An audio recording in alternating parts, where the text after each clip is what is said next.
자, 232페이지 1번 문제 봅니다. 주 다소문 2016년 9월 1일 장기 투자 목적으로 상장주인 주연소의 주식을 100주를 주당 2만원에 매입했다.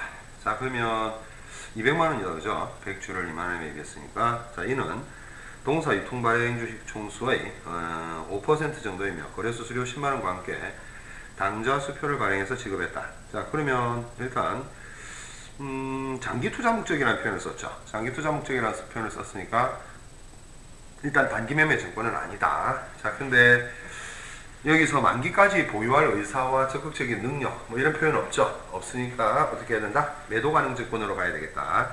자, 매도 가능 증권으로 보고 그 거래소 수수료 10만원 어떻게 해요? 매도 가능 증권의 취득원가에 가산해야 되겠죠. 자, 그러면 3번에 보니까 매도 가능 증권이 210만원이고 지금 당좌 수표를 발행해서 지급했다니까 당좌예금이 210만원이 빠져나갔죠. 자, 2번 보면 다음 중 투자자산에 해당되지 않는 항목은 이렇게 되어 있죠. 3년 후에 만기가 도래하는 국채, 그 다음 미연무용으로 장기 시세 차익을 목적으로 보유하고 있는 토지, 시세 차익 목적이다, 그죠? 만기까지 보유할 목적의 사채, 뭐 이것도 마찬가지 만기 보유 증권이 되겠죠. 자, 일시적 보유 목적으로 보유하고 있는 시장성 있는 주식, 이건 이제 단기 매매 증권 또는 단기 매매 금융자산으로 해서 이건 투자자산으로 보기가 어렵죠. 당좌자산이나 이쪽으로 가야 되겠죠. 타회사 지배를 목적으로 보유하고 있는 주식, 뭐 이런 것들은 지분법적인 투자 주식 뭐 이렇게 봐야 될 거니까 투자자산으로 볼 수 있죠. 이번에 4번이 투자자산으로 볼 수 없는 거다. 자, 3번 보게 되면 지금 투자자산의 합계를 구해라 이렇게 돼. 투자자산의 합계. 자, 장기금융상품 일단 투자자산 들어갈 거고, 그 다음에 여기서 지금 투자, 뭐 쉬운 거부터 볼게요. 투자 부동산, 그 다음에 타회사 지배 목적이다. 그다음에 요것도 해당이 되겠죠. 또 그 다음에 단기매매 증권 탈락, 산업재산권 무용자산이니까 탈락, 보증금 기타 비유동자산이 되겠죠. 개발비 같은 경우도 마찬가지고. 자, 그러면 120하고, 자, 매도 가능 증권도 사실은 투자자산으로 봐야 되겠죠. 매도 가능 증권도 투자자산으로 본다 한다면 20, 30, 그 다음에 지분법 적용 투자익시 70, 그 다음 50 이렇게 해서 170만원이 된다, 그죠? 170만원이 되더라. 자, 4번은 A사는 B사를 400만원에 인수하기로 했다. 그리고 취득 당시의 B사 순자산의 공정가치가 350만원이며 산업평균 투자 수익률이 15%이다. 이때 그 과거 5년 동안의 B사의 평균 순이익이 70만원일 때 초과 이익력을 기준으로 한 영업권 평가액은, 자, 일단 B사를 400만원을 인수하기로 했어요. 근데 순자산 공정가치가 350만원이다. 자, 그럼 350만원이고 산업평균 투자 수익률이 15%다. 자, 그러면 지금 5년 동안의 B사의 평균 순이익이 70만원일 때 초과 이익력을 기준으로 한 영업권 평가액 이렇게 물어봤죠. 자, 여기서 이제 우리가 이제 어떻게 계산을 해야 돼? 평균 순이익이 70만원이고, 자, 그러면은 지금 요즘 여러분들 교재에 226페이지에 보면은 초과 순이익 할인법에 해가지고 영업권 책정하는 방법이 두 개가 나오죠. 자, 초과 이익에다가 할인율을 나누는데 여기서 할인율은 지금 비율이 제시되어 있는 게 15%밖에 없다, 그죠? 자, 그러면 우리가 초과 이익은 뭐냐 하니까 지금 350만원에 곱하기 0.15 하면은 52만 5천원이고, 자, 이게 이제 정상순이익이 될 것이고, 평균순이익을 70만원으로 제시했으니까, 자, 평균순이익에서 70만원에서 52만 5천원을 빼서 17만 5천원을 산업평균 투자 수익률인 0.15로 나누어지면 116만 6,667원이 나온다는 거죠. 자, 이 책에 이제 해설이 없다 보니까 여러분들이 조금 어려울 텐데, 다시 말하면 과거 5년 동안, 자, 초과 이익에다가 할인율, 초과 이익을 가지고 할인율을 나누면 영업권이 나오는데, 자, 초과 이익이라는 것은 B사의 평균 순이익 70만원에서 지금 B사 순자산 공정가치 350에 산업평균 투자 수익률 15%를 곱하면 52만 5천원이 나온다는 얘기예요. 70에서 52만 5천원을 빼면 17만 5천원이 나오는데, 그 17만 5천원을 산업평균 투자 수익률, 지금 그 할인율이 제시된 게 요거 하나밖에 없으니까 15%로 나누게 되면 116만 6,666 뭐 점점점점 이렇게 나오는데, 답은 그 3번에 해당되는 거죠. 3번. 자, 5번 문제 보게 되면 취득원가가 10만원인 광업권을 5년 동안 상각하고자 한다. 상각 시에 적절한 회계 처리를 묻고 있다는 거죠. 자, 이거는 우리가 그 앞에 유형자산은 감가상각 무계획을 통한 간접법으로 했다 한다면 요거는 직접법으로 하면 되죠. 해당 광업권을 2만원을 제거시키고 상각비 2만원에서 5번에는 답이 1번입니다.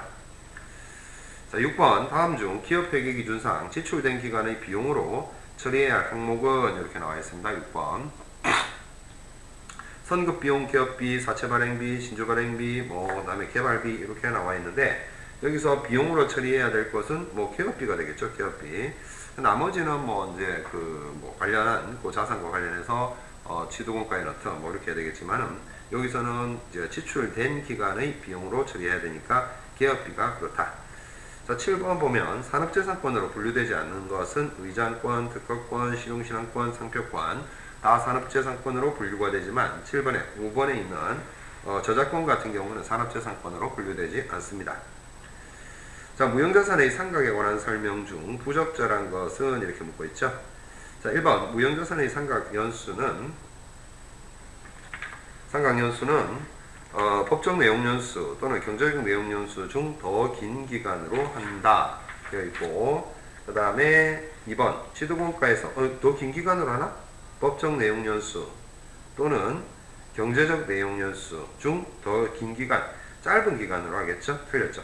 2번 취득원가에서 직접 차감하는 직접상각법 처리하는 거 맞고, 회계기간 중 취득한 경우라도 통상 1년 기준으로 상각을 하는 거 맞고, 그 다음에 광업권, 업권 등은 생산량 비례법으로 상각할 수 있는 거 맞고, 그렇죠? 자, 9번 다음의 자료여야 할 경우 무형자산의 합계액을 구하라 되어 있습니다. 자, 요거는 이제 앞에서 우리가 배웠는데 무형자산의 종류를 이제 알면 되는 거죠.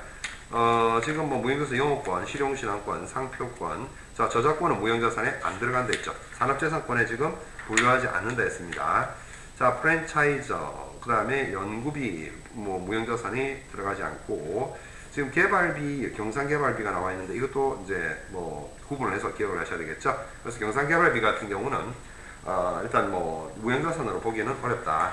자, 연구비 당연히 탈락이죠. 영업권, 실용신앙권 또 해볼까요?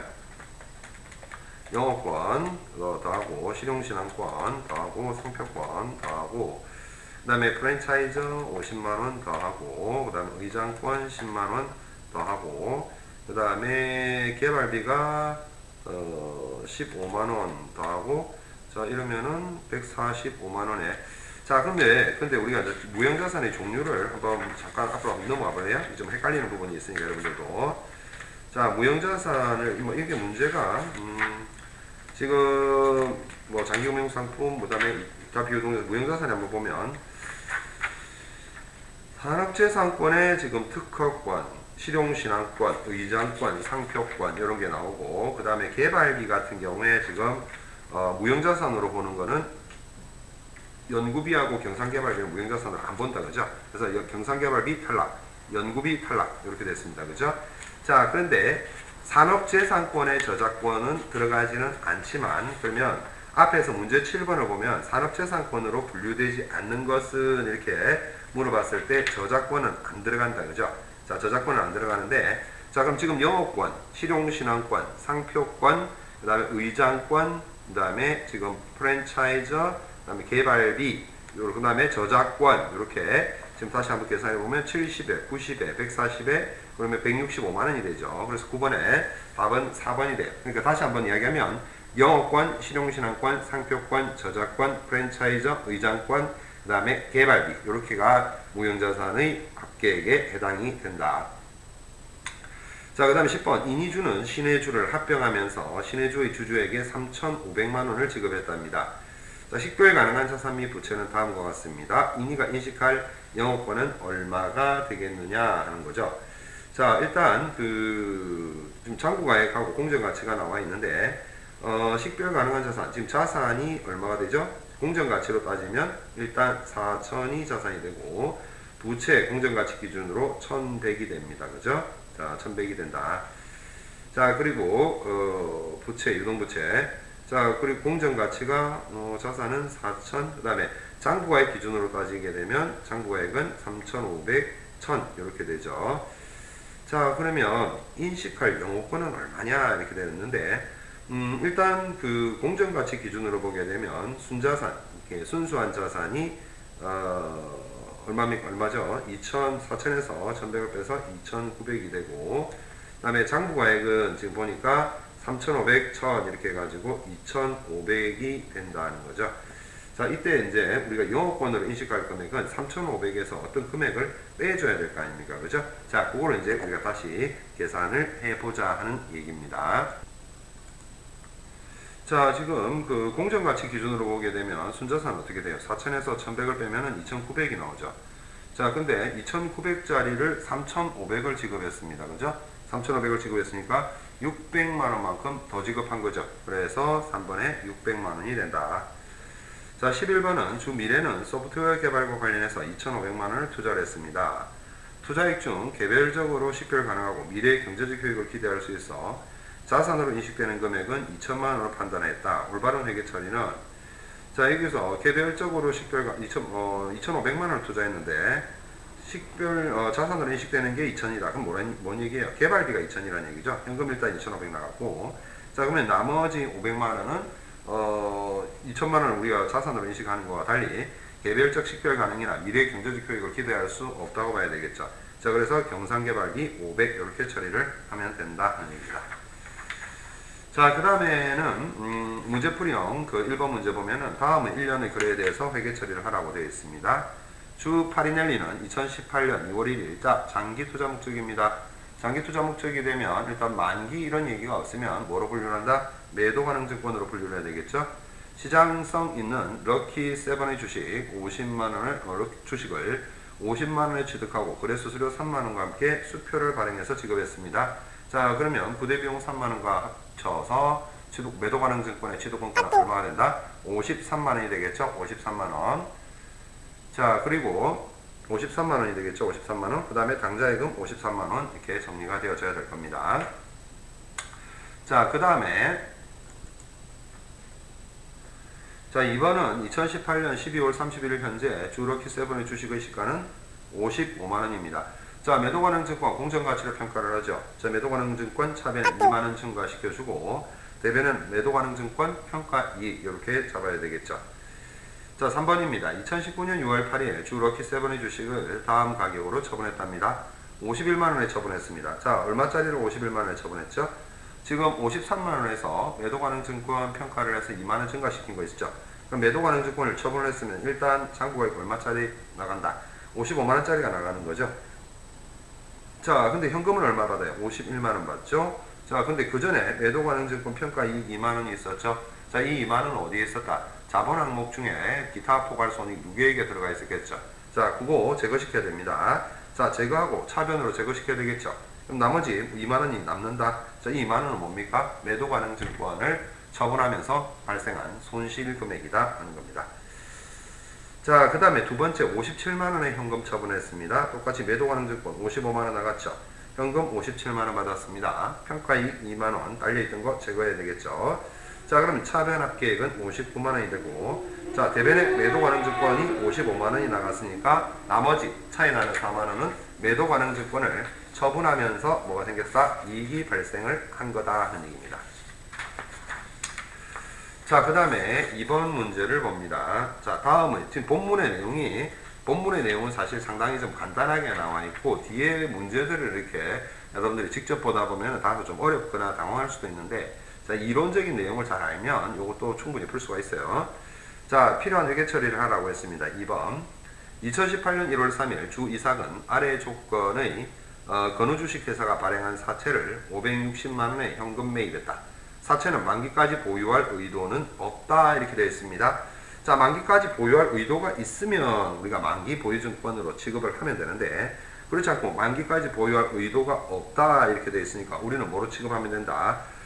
매도 가능 증권으로 취급하면 되겠죠. 그래서 560만원 매입했으니까 차변에 우리가 잡아야 될 유가증권의 형태는 매도 가능 증권 560만원 그리고 대변에 현금 560만원 이렇게 처리를 하면 됩니다. 자, 그 다음에 두 번째입니다. 그 액면가액 내용은 지금 보니까 액면가액 600, 표시이자율 6%, 표시이자율 8%, 이자는 매년 말 지급한다. 2018년 12월 31일 현재 건우주가 발행한 채권의 공정가액은 620만원입니다. 자, 여기서부터 이제 여러분들이 뭐 답안을 볼 수 있으면 같이 보세요. 자, 답안에 보시게 되면 자, 이자 수치와 유효이자를 부배한 이자 수익을 계산을 하고 매도 가능 증권의 장부가액을 수정한다 해서 자, 일단 현금으로 받는 이자는 액면가액 기준으로 받겠죠. 표시이자율 몇 %다? 6%죠. 현금으로 받는 이자가 36만원입니다. 자, 그런데 유효이자에 의한 수익이죠. 유효이자율이 8%죠. 자, 8%이 유효이자는 560만원을 기준으로 계산을 해야 됩니다. 자, 560만원에 0.08을 계산하니까 44만 8천원이 나온다는 거죠. 자, 그러면 일단 여러분들이 계산을 해야 될 대변에 나와야 될 이자 수익은 44만 8천원이 나오게 되고, 그 다음에 실제 현금으로 받는 금액은 액면가액에다 6% 했으니까 36만원이 나오죠. 자, 나머지 8만 8천원은 뭐다? 매도 가능 증권을 증가시켜주는 거죠. 자, 그 다음에 두 번째, 공정가액에 의한 매도 가능 증권을 평가를 해줘야 됩니다. 지금 채권 공정가액이 지금 얼마로 되어 있습니까? 채권의 공정가액은 현재 620만원으로 나와 있죠. 자, 그러면 620만원인데 지금 우리가 560만원에다 취득했고 88,000원 매도 가능 증권 증가시켜줬습니다. 자, 원래 그러면 장부가액은 568만 8천원인데 현재 620만원이 공정가액이니까 차이 나는 금액은 51만 2천원이죠. 즉 매도 가능 증권을 51만 2천원 증가시켜주고 대변은 매도 가능 증권 평가 2 51만 2천원에서 증가를 시켜주면 되겠죠. 2019년 1월 8일 주 이사기 보유 중인 건우주식회사의 채권 중 50%를 320에 처분하고 대금은 당좌에 예입했다. 자, 당좌에 예입했으니까 그 해답에는 현금이라고 되어 있는데 당좌 예금, 물론 뭐 현금, 당좌 예금 뭘 하든 크게 문제는 없습니다. 자, 일단 매도 가능 증권은 이전에 620, 즉 공정가치로 평가를 해서 정리를 해뒀기 때문에 50%가 처분이 된다면 대변의 매도 가능 증권 절반 310만원이 나가야 되겠고, 그 전에 우리가 뭐가 있었느냐 하면은 매도 가능 증권 평가이익 대변에 51만 2천원이 직전 연도에 잡혀 있었죠. 2018년 12월 말에. 자, 그러면 그 51만 2천원 중에 평가이익으로 잡혀 있던 것의 절반 0.5 하면은 25만 6천원 평가이익 대변에 있던 거 차변으로 날리면서 제거를 해야 되겠죠. 자, 그래서 우리가 받은 금액과 평가이익 제거하게 되면 345만 6천원이 차변에 정리가 되고, 나머지 35만 6천원은 뭐가 됩니까? 처분 이익이 되겠죠. 자, 3번, 뭐, 우리가 이제 화면으로 하니까 여러분들이 그 답안을 같이 보면서 하세요. 답안을 같이 보면서. 그냥 혼자 하시면 또 좋겠고. 자, 각각의 시점에서 필요한 회계 처리를 하라. 이렇게 되어 있습니다. 모든 외부 거래는 현금으로 처리한다. 이렇게 되어 있죠. 자, 3번 문제 보면, 2018년 1월 3일, 주청구는 해전주의 보통주 20%를 50만원에 취득해서 중대한 영향력을 행사할 수 있게 되었다. 자, 중대한 영향력 이야기 나오니까 이건 결국에 지분법 적용 투자 주식을 이야기를 하는 겁니다. 자, 취득일 현재 해전주의 순자산 장부가액은 200만원으로 공정가액과 일치하였고 투자 차익에 대해서는 10년간 정액법에 의해 상각한다. 이렇게 되어 있죠. 자, 1번 기준으로 하게 되면 지분법 적용 투자 주식은 얼마가 됩니까? 50만원에 취득했으니까 50만원. 대변에 외부 거래는 전부 다 현금으로 처리를 했으니까 대변은 현금 50만원 이렇게 되어 있죠. 자, 근데 난데없이 투자 차익 이야기가 나왔습니다. 자, 투자 차익이라는 거 어떻게 계산하느냐?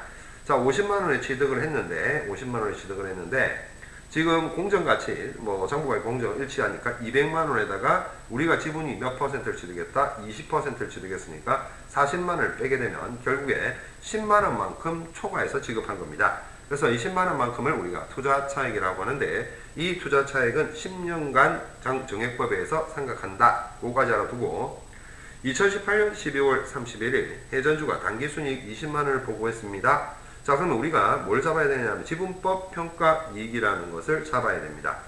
자, 일단 당기순이익 지분법 평가 이익은 얼마? 20만원에다가 20% 투자했으니까 4만원이 됩니다. 근데 투자 차익 만원 상각해줘야 되겠죠. 자, 그래서 앞에서 우리가 10만원을 10년 동안 한다 했으니까 만원입니다. 해마다. 자, 그럼 지분법 평가 이익은 4만원에서 당기순이익과 관련된 지분법 평가 이익 4만원에서 투자 차익 상각 만원을 빼게 되면 3만원이 나오죠. 자, 그 3만원을 지분법 적용 투자 주식 3만원을 증가시켜주고 대변에는 평가이익 3만원 이렇게 잡아주시면 되겠다는 겁니다. 3번 2019년 1월 8일 해전주의 주식 10%를 30만원에 추가로 매입했답니다. 취득 당시의 해전주의 순자산 장부가액은 220만원 공정가액과 일치했답니다. 지분법 적용 투자 주식 30만원 증가시켜야 되겠죠. 현금 30만원 나갔어요. 자, 투자 차익은 30만원 했는데 저 공정가치가 220만원이죠. 거기다가 지금 10%라고 했으니까 초과 지급한 거는 얼마야? 22만원 초과된 8만원이죠. 8만원. 자, 그래서 4번에 가보니까 해전주가 당기순이익 40만원을 보고했답니다. 40만원. 자, 그러면 40만원인데 자, 당기순이익만 놓고 봤을 때 앞에 20%가 있었고 10% 추가 치르겠죠. 그러면 30%가 되겠죠. 30% 40만원 30% 12만원이고 그 다음에 투자차익 상각은 해마다 만원이 되는 게 있었고 그 다음에 앞에서 우리가 8만원 초과 지급한 거 있었죠. 그거 이제 8천원까지 계산하면 18,000원이 되는 거죠. 그럼 지분법 평가 이익은 결과적으로 102,000원이 나온다 하는 겁니다. 자, 그러면 지분법 적용 투자 주식을 102,000원을 증가시켜주고 대변에는 지분법 평가 이익 102,000원 이렇게 처리를 해주면 되겠다 하는 거죠. 특허권과 관련한 내용, 요거는 뭐 상대적으로 좀 쉬운데, 2015년 1월 신제품 제조와 관련된 특허권을 얼마에 처리겠다? 1,500만원에 처리겠다. 자, 특허권 1,500, 현금 1,500 이렇게 처리하면 되겠고 12월 말에 내용연수를 10년으로 추정했다 그러면은 거기에 대해서 잔존가액 없는 걸로 해서 직접 생각하면 되겠죠. 그래서 150만원 생각하고 특허권 직접 대변해서 150만원 감소시켜주면 됩니다. 자, 2018년 중에 위 신제품에 문제가 생겨 제품 생산을 완전히 중단했답니다. 자, 그러면 일단 15년, 16년, 17년, 그 다음에 150만원씩 해서 3년 동안 상각을 했었죠. 3년. 근데 2018년 안 했죠. 그러니까 15, 16, 17, 450만원인데 그러면 장부가액은 얼마가 되나요? 1500에서 450을 차감해서 1050만원이 되죠. 1050만원이 되는데 이 1050만원을 가지고 어떻게 하죠? 1050만원을 가지고 전부 다 완전히 중단했다니까 손상 차손을 인식하면서 대변의 특허권 1050만원을 날려야 되겠죠. 5번 문제입니다. 영업권과 관련된 내용인데 2월 5일 주문학은 주어 9월을 매수하면서 영업권 2천만원을 계상하였다. 내용연수는 일반 기업 회계 기준이 정하는 최대 기간을 적용하며 상각 방법은 합리적인 방법을 정할 수가 없다. 자, 일단 영업권 2천만원 계상하고 현금 2천만원 나간 걸로 회계 처리해야 되겠죠. 자, 2015년 위 영업권에 대한 상각에 대해서 회계 처리를 하라고 되어 있습니다. 자, 여기서는 최대 기간은 20년이니까 해마다 100만원씩 상각을 하고 영업권 100만원 감소시켜 주시면 됩니다. 자, 근데 2019년 12월 말에 공정가치가 1200으로 떨어졌다고 합니다. 1200으로 떨어졌으면 지금 15년, 16년, 17년, 18년, 19년 5년 동안 상각하고 나서 상각이 먼저입니다.